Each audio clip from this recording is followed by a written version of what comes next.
Hello बच्चों, let's read the question. The question says the blood vessel which supplies oxygenated blood to cardiac tissue is.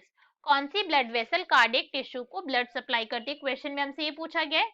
So now let's start the question. सबसे पहले हम question को solve करने का की concept देखेंगे. की कॉन्सेप्ट, तो की कॉन्सेप्ट क्या है हमारे क्वेश्चन को सॉल्व करने का कि हमें ब्लड वेसल्स के बारे में पता होना चाहिए, राइट?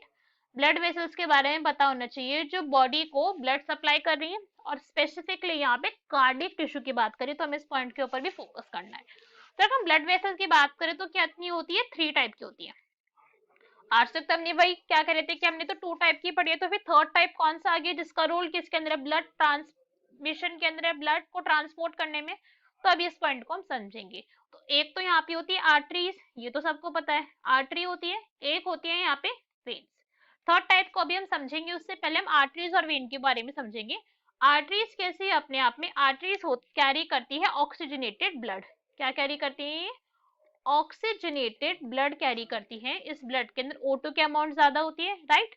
और ये कैसे करती है? हार्ट से ब्लड लेकर जाती है. कहाँ तक? हार्ट से लेकर ब्लड जाती है ये बॉडी टिश्यूज तक.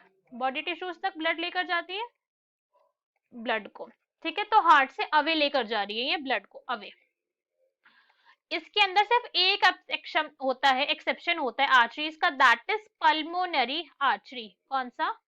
Pulmonary artery. सिर्फ पल्मोनरी आर्टरी ही एक ऐसी आर्टरी है जो डीऑक्सीजनेटेड ब्लड को कैरी करती है. बाकी सारी की सारी आर्टरी ऑक्सीजनेटेड ब्लड को कैरी करती है. तो इस पॉइंट को हमें याद रखना है. नेक्स्ट इज, अगर हम वेन की बात करें तो वेन क्या कैरी करती है? डीऑक्सीजनेटेड ब्लड कैरी करती है.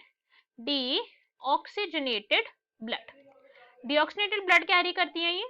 और इनका ट्रांसपोर्ट किस तरीके से होता है कि ये बॉडी टिश्यू से, जितना भी बॉडी टिश्यू से ब्लड को कलेक्ट करेंगी और उसको ट्रांसफर करती है का हार्ट तक, हार्ट एंड लंग्स में, लंग्स एंड हार्ट तक लेके जाएगी प्योरीफाई करने के लिए, राइट?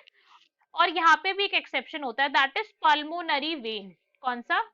पल्मोनरी वेन का यहाँ पे एक्सेप्शन है. सिर्फ एक इकलौती ऐसी वेन है जो ऑक्सीजनेटेड ब्लड कैरी करती है, बाकी सारी की सारी वेन डीऑक्सीजनेटेड ब्लड कैरी करती है.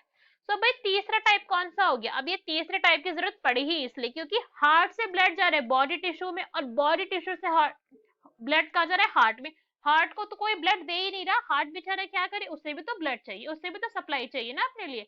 तो यहाँ पे रोल आता है कोरोनरी आर्टरीज का. किसका? कोरोनरी आर्टरीज, ठीक है? कोरोनरी आर्टरीज एंड वेन्स दोनों ही प्रेजेंट होती हैं. कोरोनरी ब्लड वेसल्स है. तो कोरोनरी जो होती है स्पेसिफिकली इनका रोल क्या है? ये ब्लड सप्लाई करती है हार्ट को, blood to heart.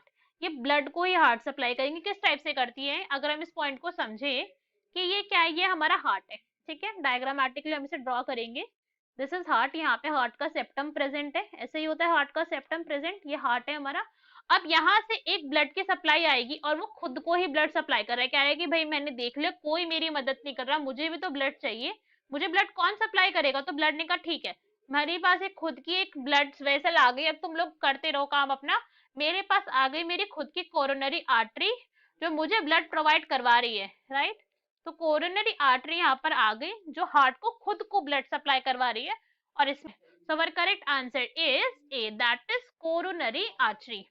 Hope you understood it well. Best of luck. Thank you.